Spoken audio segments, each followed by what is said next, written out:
All right, welcome back to Words of the Wise. Today I have Chief Pinillos from North Miami Beach PD in Florida. 25 years experience in law enforcement, almost 25. We have Almost maybe a a couple a couple days. weeks, couple days Yeah. for 25 years. But I'm really looking forward to this conversation. So welcome to the podcast, Chief Pinillos. Thank you so much for being here. I appreciate it so much. No, thank you, Paige, for having me. Thank you for reaching out. I think what you're doing and the outreach that you're doing for this community, for the law enforcement community, is extremely important. The topics that you touch on and the individuals that you're reaching out to, it's extremely important that this gets out and not ignored because it's something that is easy to ignore. But I'm glad that you're doing that and that you're reaching out and you're able to give us a voice as well. So Thank thank you. you. I appreciate that. It feels good to have support. I think you can relate to this too. Sometimes you don't know if you're having an impact or if people are receiving the Yes. things that you're doing in a positive way. So I appreciate that feedback and even just that little moment, like I feel like keeps me going. So thank you. Um, Good. I Welcome. I would love to give some background on you. You said in a few days, it's going to be 25 years. What did those 25 years look like for you? Yeah, so I started my law enforcement career in a parish in Louisiana, St. Charles Parish. I started there in June of 2000. Right before that, I had done 3 years in the military active army. I got out of the military. I always wanted to be a law enforcement officer ever since I was a little kid. I knew this is what I wanted to do. I was blessed enough to be able to, like I said, join the military. I got out, went to the police academy, and then after that, I did 5 years there. I'm originally from Miami, by the way. Grew up in Okay. Miami my whole life, and then went into the military, like I said, and then um, when I got out of the military, I just transitioned over to Louisiana at the time.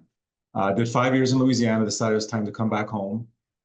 So I got hired by a local police department in Miami. I was there for about a year and a half, the Miami Shores Police Department. And then uh, I decided, you know what, I had a great time there, great run. But I ended up coming to a training course here in North Miami Beach while I was in Miami Shores, and I said, "Wow, this is a nice police department. I'd love to work here." And one thing led to another, and within a few months, I was hired here, and here I am. So it's been a great career so far. I have no complaints with all three departments. Met some amazing people along the way, some great experiences that have really, made me who I am today. So, Thank you for sharing. I haven't asked this question in a while, but I'm really interested in knowing what is your why? Why did you decide to get into this career? And what has been that driving force that's kept you here for the last 25 years? so I know it's kind of cliche, right? Everybody's, says, "Oh, I've always wanted to be a cop since I was a kid. I always wanted to be a firefighter, a nurse, doctor, whatever it was," right? I just feel like I was just there was something instilled in me as a young boy. I'm not sure if I was born with it, if it was my upbringing, which I know had a lot to do with it. My mother raised me a single parent, for most of my life. So her and I were very close, but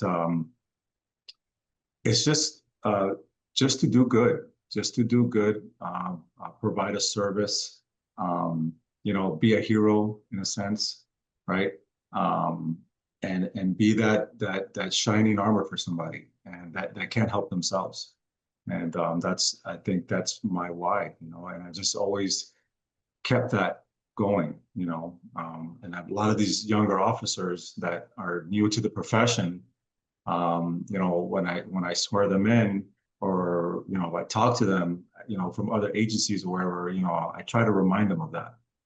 Try to remember why that day, that feeling that you had when you raised and you took that oath, that same feeling of excitement and pride and joy, take that with you throughout the years because it does fade away. It goes away. If we're talking real, it goes away after a while. And you have to do a lot of self-reflection to go back and remember what it felt like and remember why you took this job to begin with. I love that advice. And I do think that it's important to remember those motivations because life gets in the way, things get hard. Like you said, things can fade. There's, from my understanding, a period of time, maybe 3 to 8 years. I've heard, different people say different things, but of like Yeah. burnout period and things that happen. And I had one chief who said he gave the advice of write that down and then store it away somewhere and then refer back to it when you need it. And so very similar to what you said is like remember that, use that to get through the hard times That's because great advice. you are heroes. And I I really hope that the public can remind themselves of that, that you guys are putting yourselves out there every single day. And you don't always know if you're going to come home every single day. And what you do is so admirable and it's so brave. And I think that sometimes, especially in this climate today, it's been hard for the last few years with, public perception and my hope is that, that starts to sway back because you guys, I mean, I couldn't do what you guys do and I admire you so much. And so, that idea of being a young boy and wanting to be a hero, you definitely accomplished that. Well, thank you. Yeah, and it just to touch a little bit on that really, really quick. Um, for those that are watching your podcast and hear this, you know, a simple thank you from a random person, it really goes a very long way. And I think any law enforcement officer or first responder can tell you that because we don't hear it often, right? And that simple stop you on the street, go, hey, officer, thank you for everything you do for us. That really goes a long way. And the officer may be, oh, thank you very much. Maybe a little bit dismissive, but inside, that officer is like, wow, okay, there's still people out here that love us, support us, and it kind of keeps the fuel going. And okay, I remember why I'm doing this now, So Yeah, just wanted to that's a remind great, people of that. it's a great reminder. And I know that um, it does go such a long way when you have a supportive community and it's not all bad. It's not like you're only interacting with the public through tragedy. There's also joy and gratitude and people out there who are cheering you on and want you to succeed and appreciate the work that you do. And I do know that that all ties into wellness. I would even argue that that same or those same principles apply organizationally, where leadership is, and maybe you can tell me your thoughts on this, leadership is saying good job, or peer to peer, you're looking at each other and saying, hey, like you did a good job out there and like I appreciate you having me back my back, or I Yeah. think that everyone has that ability to look out for each other and to validate, and celebrate the good stuff. No, absolutely. An attaboy, a good job, a pat on the back, like you said. It just reminds the officers, from a leadership standpoint, that wow, the chief, the deputy chief, the majors, the captains, they actually, you know, are watching. They're actually engaged with us and seeing what we're doing. So yeah, it definitely goes a long way. Just stopping in at roll call, for a few minutes and thanking everybody and being genuine about it, right? Because that is the key. You have to be genuine because, you know, as human beings, we can sift right through that. We can see right through, someone who's being genuine or not, and just thank them wholeheartedly and sincerely. Be sincere about it. It does go a long way because yeah, I can tell you right now, law enforcement has changed so much since I was on patrol, and these men and women have it 1,000 times harder than we do, Mhm. right? And I say it all the time. I don't know if I could do it, to be honest, to be out there, because of how we came up in the profession and how it shifted completely to what it is now. So I make it a point even more, and my command staff as well, to let them know, hey, we support you. Don't second guess yourself. Do what you got to do. we will always have your back as administrators, because is a common theme in law enforcement. I've been seeing it more and more now on social media, actually, on different podcasts and whatnot, of, the administration, you know, the us versus them, Mm. right? Um, it's just the everyday stress that a law enforcement officer goes through already just because of the job. And then they come to work, and then we as administrators just pile on top of them, right? And then we just multiply that stress. So, that's something that us as leaders have to be mindful of. We cannot pile on people like that. We have to be conscious of it. Yeah, and I think to me, like what went through my head is you might not always be able to control what's going on in the community or in the public, but you do have more control over what's going on organizationally as far as stress is concerned. Absolutely. And so, how can you create that environment within the organization where when they do go inside, it's like, okay, I'm home. Like I feel safe here. I feel supported here. I Right. don't feel so much stress here. Like this is my home, my safe space.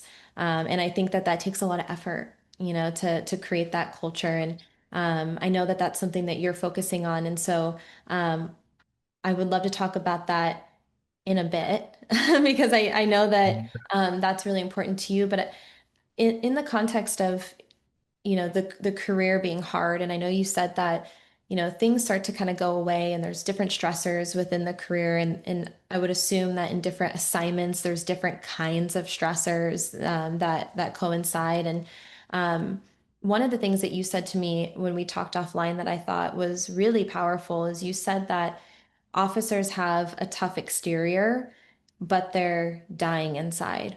And I know that this career has impacted you and your wellness too. And I was hoping that maybe you could give some insights into what you meant by that statement and how this career has impacted you from a wellness perspective. Yeah. So, I mean, it's no secret being in law enforcement or first responder is it takes a certain type of personality to try to get into this profession. And once you get in it, you just experience things that a normal, everyday citizen, human being shouldn't be experiencing. You see things, smell things, experience things that you shouldn't be, right? And then you add on your sleeping patterns and everything else, which you shouldn't be doing, but that's part of the job.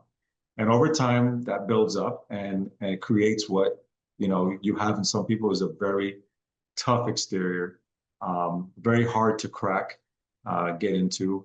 And I can speak from personal experience. I was part of the peer support team here at my agency years ago. And that was very eye-opening for me, because not only, I have my personal life and things that I go through like everyone else, right? Just because I'm a chief or a major or anything else, we all go through life, right? It's just the way on how you express it and how comfortable you are to express it. Mhm. What resources do you have, right? But being on the peer support team, I really was able to listen and hear some of the stories within our own agency and our officers, and it's like, man, it's scary because it's like I can't. I would have never thought that this person who I thought I knew, well, I do know, but they just walk right by you like everything's great with a smile on their face, but inside they're dying and they're hurting, and Yeah. they're looking for someone to tell that to. But at the same time, you carry a gun and a badge every day, right? And the fear is that you come out and you say something that now you're vulnerable, and your command staff or your administrators or HR could take action against you and kill your livelihood. So there is a fine line with that, and you have to be, the way to address it is just to acknowledge it. You can't ignore it. You got to just talk about it, right? And it starts from the top, like we spoke about leadership, you know. You have to be the one to go down to roll calls and meet with your different units and say, hey, how's everybody doing today? Listen, just as a reminder, right? Hey, we have these resources available. I know what it feels like. I've been there. I've done that. I know how crazy things can get. But just want you to know that it's okay. and here are the resources. And the more you talk about it, the more they hear it, whether they're listening or not, at least they remember it. Just in case one day they are that person. They're like, man, I remember the chief. I remember them coming here saying, it's okay. And then as time goes on, we've had officers here take advantage of that, of these programs and resources we've had, and we've had some really good success stories because of it. And it's been so far it's been good, here. But you look around the country and you see the suicide rates in America, for law enforcement, it is very, very sad. There needs to be more awareness. We need to talk about it, get out there, acknowledge it. We can't ignore it. It's there. It's in our face. We're living. Yeah. And I agree with you. I think that there's still a fear of being weak or not fit for duty, losing your job. And the more we can have conversations that, hey, the things that you're experiencing, that's a normal reaction to something really abnormal. And you mentioned that you were like, we have to see things, hear things, smell things, experience these things that people aren't designed to. Like, no one should be seeing those things, and the general public may never ever see those things. And you are exposed to those things 100 times throughout your career, or more. Yeah. And so I think to recognize that if you do need to talk to someone or if you do need to take advantage of resources, that is a normal reaction to something abnormal. And like you said, having leadership that's like, hey, I get it. Like I've been there. Like I know exactly what you're going through. Again, it kind of goes back to what we said before. You're creating that safe space within the organization where people are like, okay, like, my leadership supports this. I'm not alone in that feeling because they have told me that they also feel those things. And, Right. I'm not going to be fearful of being weak, for having a normal reaction to something. Absolutely. 100%. Yeah.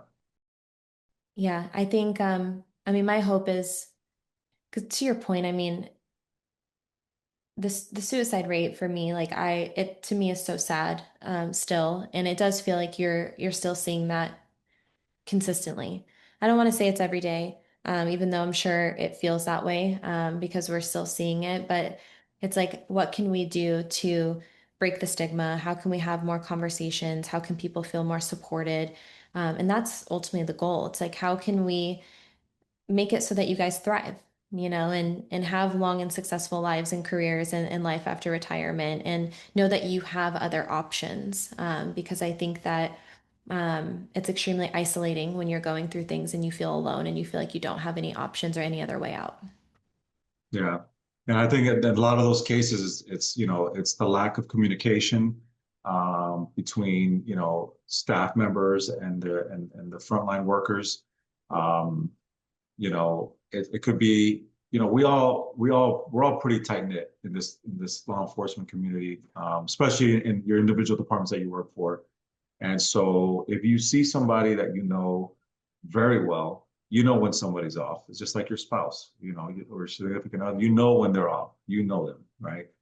Just a simple, hey man, you okay? Do you want to talk, man? You sure? And they're more likely to tell you, yeah, everything's fine. But you know them, right? So just keep checking on that person because you know your gut feeling, and you know that person. Keep checking on. Don't give up on them because 9 out of 10 times there's something going on. It could be nothing, right? It could have been anything. They just had an argument or something with a family member, but it's just important to continue to check up on people and not give Yeah, up. I agree. And everyone, you don't have to be in executive leadership to do that. Everyone Right. has the ability to do that. So I appreciate that. I asked you, I'm kind of circling back. I asked you about your why and why you got started in law enforcement. I know that you're really passionate about wellness. Why? Why is wellness so important to you? Do you have something personal that happened to you, or maybe give some insights? Because I'm really curious, Yeah. like why are Yeah. you so Okay. passionate about this? Well, I guess so. Growing up, just real quick, growing up, I just was love sports. I played, organized sports pretty much my whole life, all through high school, middle school. And then I went into the military at 18 years old. So, my physical fitness did not stop there. It just kept going, actually elevated. And then when I got hired as a police officer, I was fortunate enough to join the SWAT team, and I was a K-9 officer and did all those cool units, and which required you to stay in shape. Um, but in 2013, when I got promoted to sergeant, I had an incident where I was um, I was feeling dizzy a lot for a few weeks. Um, I had nausea, I had really blurred vision, and this was happening almost daily. And I ignored it. Tough guy. I'm not gonna say anything. SWAT guy, canine guy. No, I'm gonna suck it up. I'm gonna just push through it. It's probably nothing. So I ended up got so bad one day. I stepped out of the station. I was running a shift, and I stepped out to get air because I was like, there's something wrong. I don't know what this is. That now it's getting to a point where it's bad. I can't. So um, I ended up going to the hospital and the doctor, and they were like, "Yeah, man, it's a good thing you came in because you were that's it. You weren't gonna make it." My blood pressure was through the roof, and it's been like that for a very long time, like years and years, and me just ignoring it. The headaches, I would get headaches all the time, and I just attributed it to me sleeping with the fan on.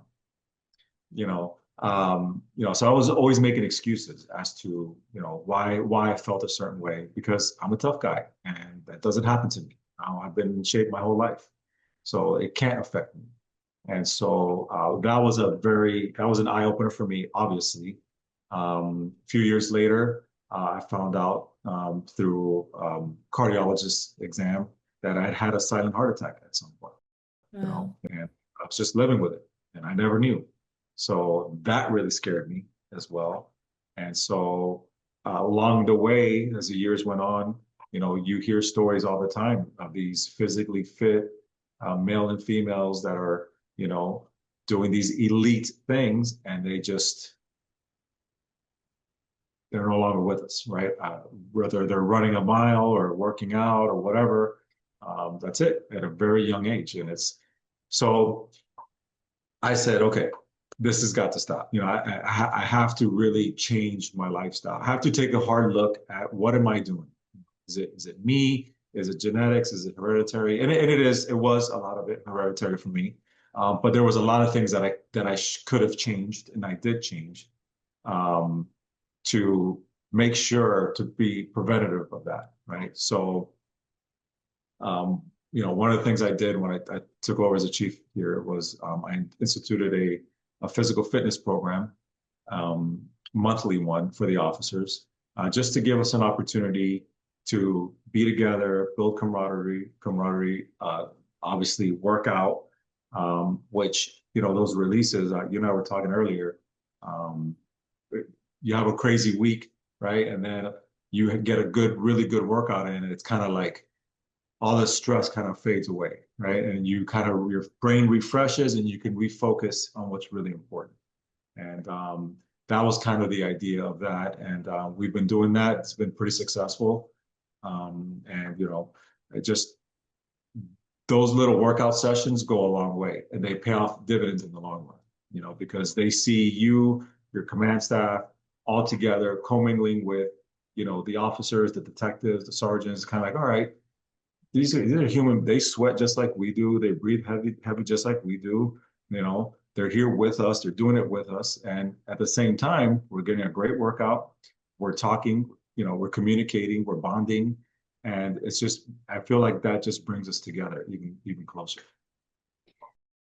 I appreciate you sharing that. And I I can totally understand why you didn't go to the doctor. Like I can understand that mindset. But when you said it was like this for like a few weeks, I was like, wow. Like Oh that yeah, instead of like I'm good, I'm going to keep going. And I think a lot of people can relate to that, especially in law enforcement. And, I'm hoping that that story is, um, a reminder to someone like, hey, like you don't need to push through it. And if you do push through it like that, it could cost you your life, 100%. How can how can you be more proactive, And I think one of the things that I heard and I really liked because I think that you don't need to feel sick or feel broken to see a doctor, right? And this can be something that's just like normal. Like you go to the dentist, you get a physical, you do things like consistently as much as you can, as early as you can, so that you don't reach that point where, Yeah, you are at risk of potentially losing your life. And, thank goodness that that didn't happen and you were able to catch it in time. But I think that that story is an inspiration for others to be like, okay, I am tough, I am strong, but that doesn't mean that, I don't need, help or resources yeah, sometimes. And I really, really like the idea of an ongoing monthly fitness program that you all do together. I think that it does do that. It builds that camaraderie, that culture, but it's also creating a consistent routine. And that's what we're looking for when it comes to longevity. Like, how can you have something that you're doing on a consistent basis that is sustainable, so that you can, create that longevity in your life? And I think that that's hard for people. It's hard to get that routine. And so having that within your organization, it's like, hey, we're going to do this. We're going to hold each other accountable. We're going to do this every month, yeah. creating that consistency. I really like that a lot. Yeah, thank you. Yeah, yeah. It's been good so far. It's been successful, and there's obviously a lot of people that are, and it's open for civilian employees as well that work with. It's not just for the officers. Everyone is invited, and a lot of people are hesitant at first because they think they're gonna, they can't hang or they're not.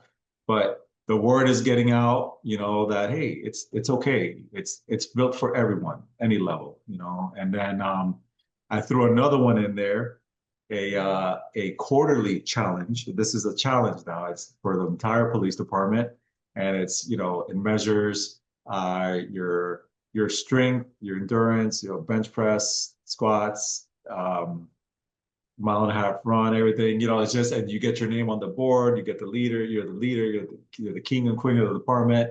And that's a good one too because it involves everyone. It builds competition, like builds camaraderie again, and it gets everyone involved, and that's the goal, right? We're all having fun, but we're getting involved as we do it, and they don't even realize it.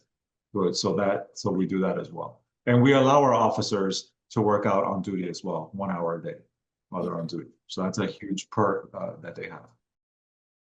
I love that you play on the competitiveness because we know that law enforcement is competitive. I love Yes. accolades of king and queen, and I think that's super fun, to involve everybody and kind of that, competitive incentivization. Like you want to, beat out the other people. You want to be the winner, but you're also getting Right. praise, for doing something good and hard. And so I think that that's really cool. I know that there's other things that you do organizationally, for wellness, and I wanted to maybe highlight anything else that you guys are doing that you wanted to, share because I still talk, it's I think that wellness has progressed so much, but I still talk to so many other leaders across the country that are still in infancy stages and they're still in this question mark of like, where do we start? What do we do? Like, there's so much out there, like we don't even know. It's almost like decision paralysis at this point of like, we don't even know what to do or Yeah. there's a lot Yeah. of organizations that are smaller and they're like, limited on resources. And so I'd love if you shared the things that you're doing and maybe any advice to, other leaders out there who are trying to build out a wellness program. Sure. Yeah, I can speak to that a little bit because I can give you our experiences here as the police department. Uh, we've always had a peer support group here internally, which was we have a policy for it. It was developed. We have a group of individuals that we interviewed that we thought would be a good fit for um, that unit. And over the years, um, as we continued to evolve with peer support as a whole. We found out that although it's good, a lot of the times your officers do not want to speak to people here internally because the fear that their information is going to get out, people start gossiping. So we're fortunate here in South Florida because a lot of the agencies here are very proactive when it comes to mental health and peer support. So as years have gone by, other agencies have also created peer support groups, and it's to the point now where there is a regional peer support group that's comprised of different officers from different agencies. So you have one centralized regional, and what that does is it allows officers from your department to be able to reach out to officers from the other departments and allow them to express themselves out there rather than in here, right? Because again, you don't they don't sometimes they don't feel comfortable, and I completely understand that. So that's a good thing that we have here in South Florida, and also internally in our police department. We also, on a yearly basis, I hate to use the word mandate, but we mandate our officers to speak to a mental health specialist one time a year for an hour. They can sit there and not say anything if they want, but the more 99% of the time they talk, and it could be positive. It doesn't have to all be negative. So that's something that we do as well. And we also created a few years back a mental health room for our officers. And in that mental health room is, a space just for them. We have massage chairs in there, recliners. It's low light, fountains, low music. It's just a place for racks for them to hang their gear. It's just a place for them to go and reflect and get away from all, just to get away from it all for 15, 20, 30 minutes, whatever it is. We allow them to do that. And we don't know what they're going through that day. We don't know what they just experienced. We don't know that. So, law enforcement is we work crazy hours. So, you think you're going home in an hour and then you get something that you weren't expecting and you're here for another 6, right? So, and then you have court the next day, by the way. So, and then your wife is calling you and your husband's calling you and your kids got practice and then it doesn't. So sometimes you just want to get away for a minute, right? And so we have this area there that's designed for them to be able to do that. So we're trying to stay on top of it as best that we can, have a good pulse on what's going on within our agency. We encourage our staff to constantly communicate with the officers, see what's going on with them. Listen to them. What do they need? What is it that they're going through? What can we accommodate them with?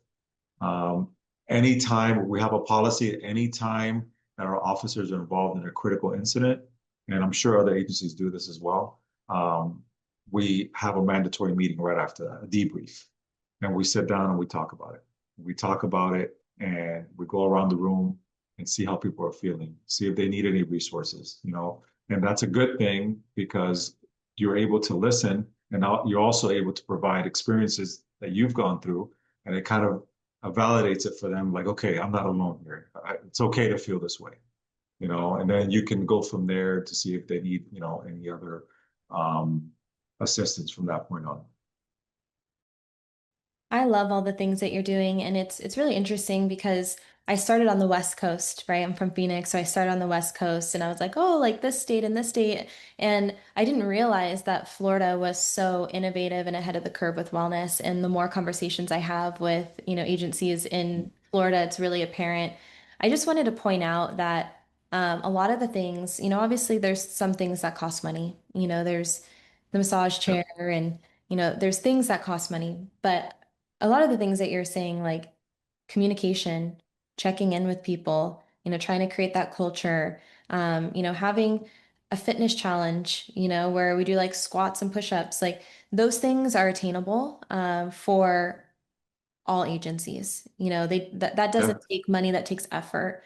and awareness. And so I appreciate you saying some of the things that are more of like, hey, these are the things that we have that we invested in, but then you're also investing your time and your energy into your people and trying to create that space. And I don't know if you recognize that, but that was like what popped in my head. I was like, wow, like that Okay, yeah. No, but communication. you're absolutely right. Yeah. Hmm. And I know people are busy, and it does take time to build that up. But if it's something that's important and a priority, then it's worth it, obviously. And one of the things that we talked about offline, and you kind of mentioned it here, is, the busy schedules. Maybe you think you're getting off and then you don't. You're not really sleeping well. You have court the next morning, and this importance of offloading stress and being able to decompress. And we talked a little bit about the importance of that. And I was hoping that you could maybe explain um, your strategies or any advice that you have for younger officers to be able to have that like work-life balance too, because it's so important to be able to have time outside of the job. And obviously, there are a lot of challenges with the scheduling, but how do you do that for yourself, and how do you encourage younger officers to do that as well? Yeah, so it's definitely a challenge, right? For anyone. Everyone's circumstance is different. I'll tell you, I have four daughters that are relatively so we'll just leave it at that, right? But you know, it's everyone has challenges, right? And you have to know your limitations. Um, you have to do a lot of reflection and know what your capabilities are, know what you can handle, what you can't handle. You have to have like serious conversations with yourself. Okay, I can do this and I can't do this. So where do we meet in the middle, right? And I can just tell you from experience, and I'm sure everyone else can as well, but you have to make the time to disconnect. I'm lucky. I have a lot of hobbies that I like to do that allow me to disconnect. I know people that don't have any hobbies, and that is a silent killer in my opinion. Mhm. You have to have an outlet from this job. You can't. It can't be go to work, go home, go to work, go home, go to work, go home. You can't.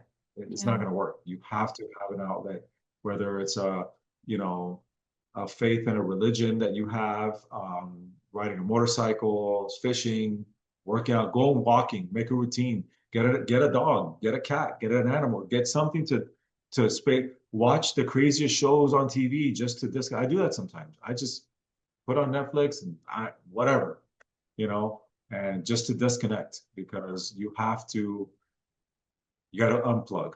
You have to, it's Yeah. kind of like sometimes when your phone is acting crazy and you have to power down and start it up again so it kind of reboots itself. It's kind of the same thing. You have to do it. So, um, you know, a lot of people don't know how, right? They don't even know how to where to begin to do that. So, like you were saying earlier, it doesn't cost money to institute a wellness program in your department. It could be anything. It could be start off by walking, or um, like go buy, get some couple weights or something, find somebody in your agency that's willing to take the lead on that and Mhm. start that program.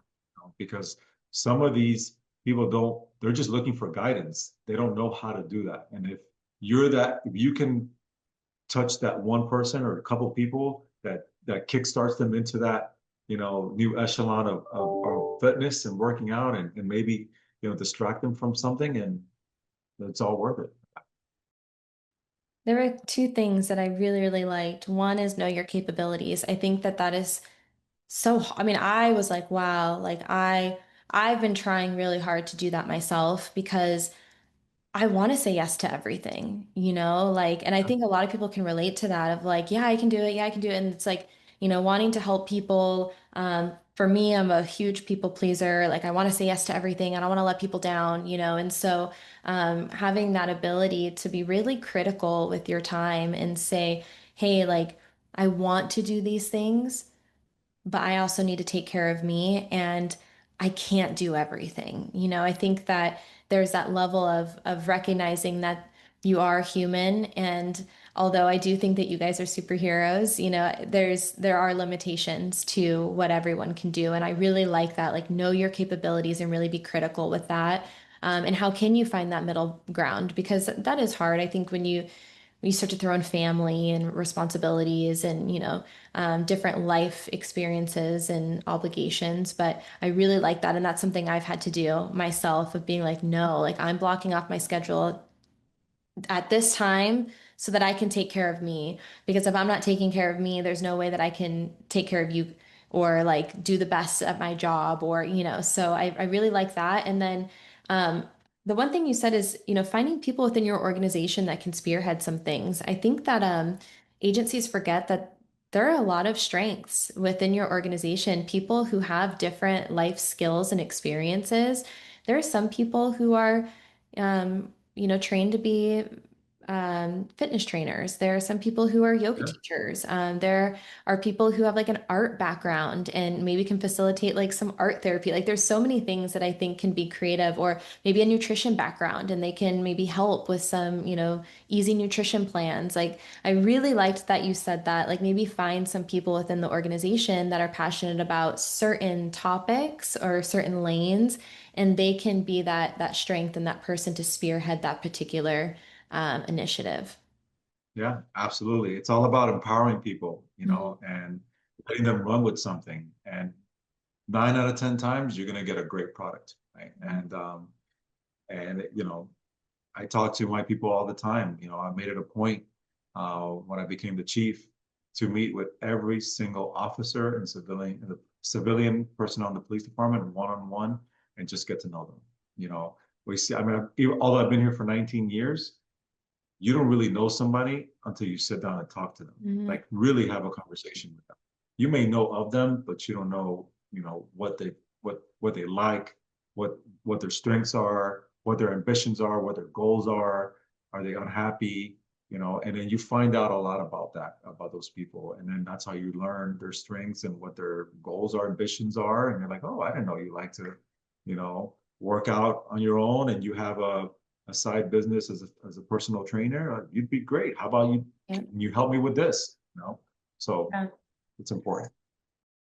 Well, and I think that it just also circles back to like authenticity. And you said that before, you're like, it has to be authentic and people can sniff it out. If like you bring them in your office and you're like, how you doing? They're like, good. You're like, good, great, thanks, bye. Instead of Yeah. like actually care about you and want to talk to you. And for anyone Yeah. who's listening, and doesn't know, like you guys have a fairly larger agency, compared to organizations across the country. And so I think you said that you have over 100. Yes, we're budgeted for, yeah, total civilian staff. Yeah, we're over. Yeah. So that's a lot of people, so I think that, Yeah. if there's anyone that's like, well, I don't have the time or like kind of claps back at that, it's like, well, you have over 100 employees and you took the time to talk and get to know every single one of them. I think that speaks volumes and it goes back to the effort and the time. Because that doesn't take money either, to make people feel seen and valued Right. as people and not just like a cog in the system. Correct. 100%. Yeah. Because we all remember, I mean, we've all been, there and we know what it feels like. And so, I always said it. By the way, I never ever thought ever in a million years when I started law enforcement that I'd be a chief of police. That was never my ambition. That was never my goal.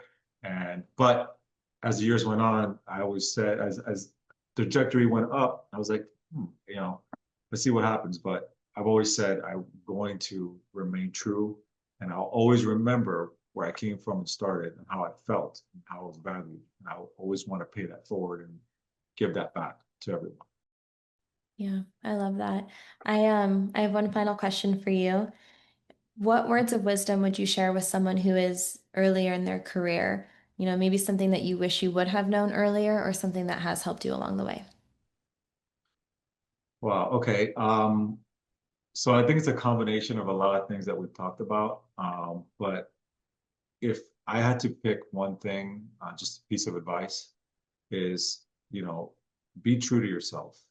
You know, I went back to remember why you took that oath to protect and serve. Um, Obviously, don't tarnish the badge. You took this job for a reason, and don't let this job consume you. You know, this job does not define you, right?